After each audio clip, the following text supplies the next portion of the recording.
Hello friends, today in this video we will learn how to get rid of blank lines from a list.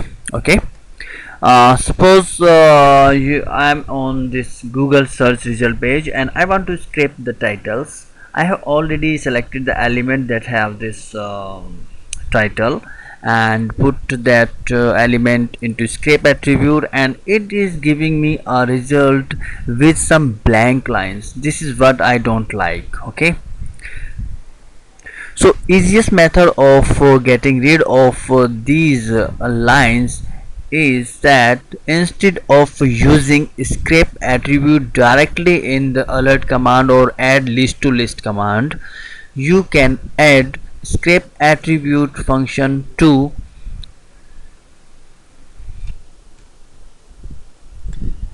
list from the text function. Okay, let me show you how it can be done. Okay, let me grab alert command once more.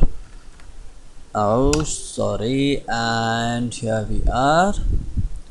Now I want to list from the text.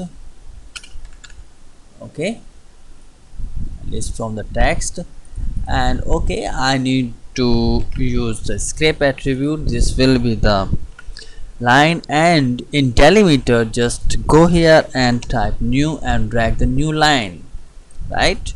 Press it. Okay, and boom, the blank lines are gone from your list, and you can use the same function to add list to list command. Let me show you how you can do that. Add list to list. I will drag it. Okay, so test list is the name of my list, and I will be using list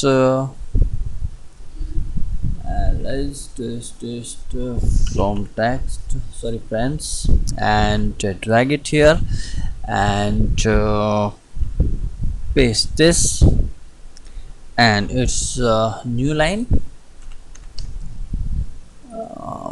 You know what I pasted here? It is the scrape attribute command. Okay, that is here, and we go, and let's see in debug window, and task list have no blank lines. This is the easiest method of getting rid of blank lines from your scrape data, and I believe, I hope you like this. Thank you.